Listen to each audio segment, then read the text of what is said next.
دیکھیے امر بالمعروف اور نہی عن المنکر کا یہ مطلب ہے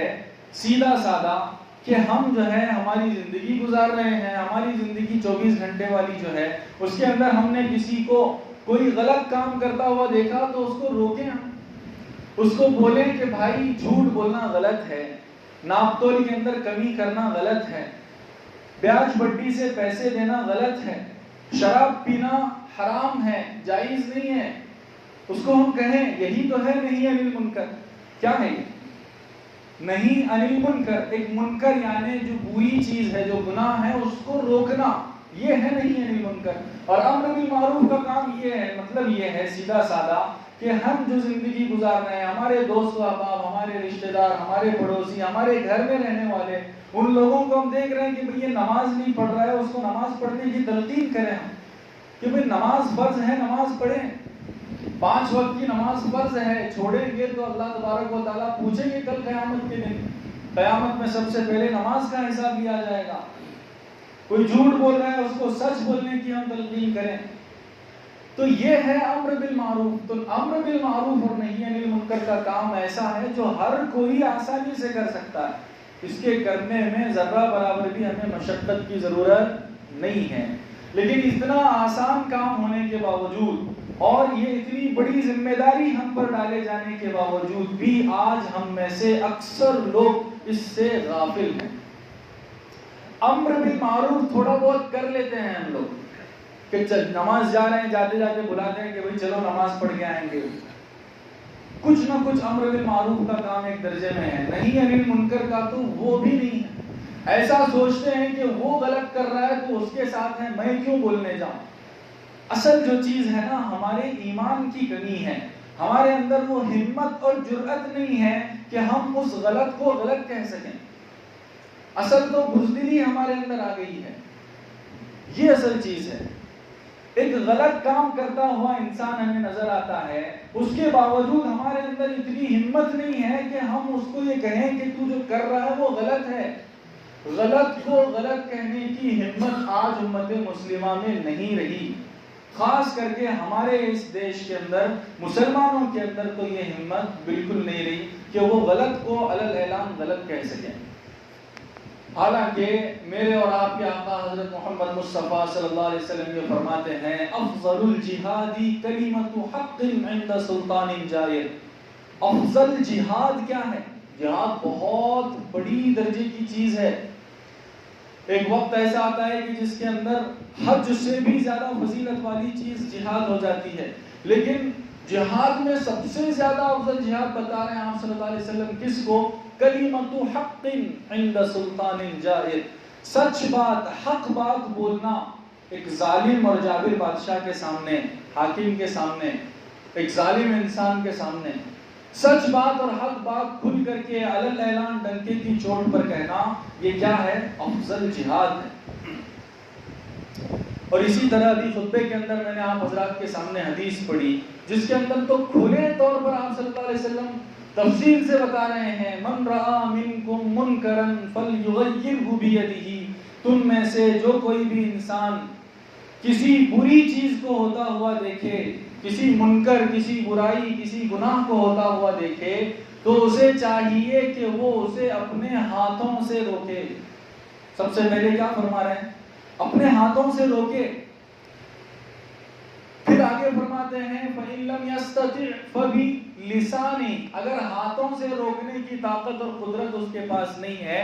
تو کم از کم اس کو چاہیے کہ وہ اپنی زبان سے تو اس کو روکے، اس کو بولے کہ بھائی یہ غلط ہے، ایسا مت کرو، ظلم کرنا غلط ہے، ظلم مت کرو،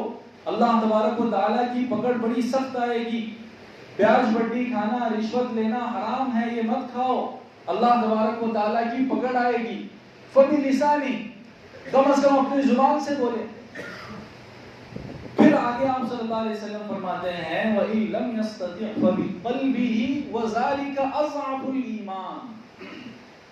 اور اگر زبان سے بولنے کی بھی طاقت نہیں ہے، ہمت نہیں ہے، جرأت نہیں ہے، تو پھر آپ صلی اللہ علیہ وسلم بول رہے ہیں، فرما رہے ہیں کہ کم از کم فَبِقَلْبِهِ، یعنی اپنے دل کے اندر یہ سوچے کہ یہ جو کام ہو رہا ہے یہ غلط ہو رہا ہے،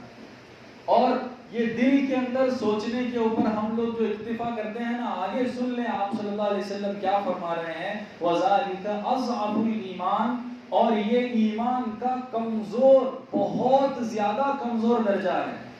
ضعیف نہیں کہا، ضعیف کا مطلب ہوتا ہے کمزور، اضعاف کا مطلب ہوتا ہے بہت زیادہ کمزور۔ تو کیا ہم اتنے زیادہ کمزور مسلمان ہیں کہ صرف دل کے اندر یہ سوچ کر کے خاموش بیٹھ جاتے ہیں کہ میں نے دل کے اندر سوچ لیا کہ یہ برا ہو رہا ہے، بس کافی ہے؟ دل کے اندر تو وہ سوچے جس کے ہاتھ پیر میں طاقت نہیں ہے، جو چل نہیں سکتا، جو بول نہیں سکتا، وہ دل کے اندر سوچے گا۔ تو اللہ تبارک و تعالیٰ نے ہمیں ہاتھ دیے ہیں، پاؤں دیے ہیں، ہمیں زبان دی ہے، ہمیں قدرت دی ہے، ہم ہمت کریں۔ اگر دل سے برا سوچ لینا ہی کافی ہوتا تو حضرت ابو حنیفہ رحمۃ اللہ علیہ شہید کیوں ہوتے جیل کے اندر جا کر کے؟ کیسے کیسے اکابرین کے واقعات ہمارے ہیں جو صرف ایک کلمہ حق کی بنیاد کے اوپر جیل تک چلے گئے، پھانسی کے تختہ دار کے اوپر لٹک گئے، لیکن جھوٹ بولنا یا حق بات سے ایک قدم پیچھے لینا انہوں نے گوارا نہیں کیا۔ امام اعظم ابو حنیفہ رحمۃ اللہ علیہ،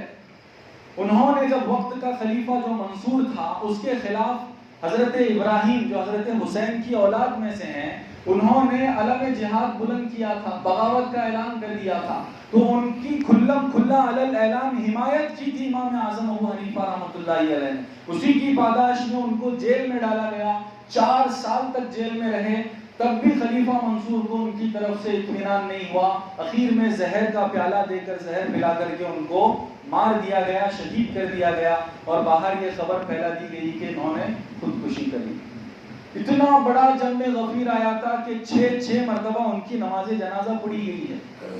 لیکن حق بات بولنے سے وہ پیچھے نہیں ہٹے۔ آپ بہت دور کیوں جاتے ہیں؟ ہماری جنگ آزادی کو لے لیں، صرف اتنا کہتے تھے انگریز، تم یہ کہہ دو کہ 1857 کی جنگ میں میں شریک نہیں تھا تو ابھی چھوڑ دیں گے۔ صرف اتنا جملہ انہوں نے اپنی زبان سے نہیں نکالا، ہمارے علماء نے صرف اتنا کہتے تھے، جان بخش دیتے تھے،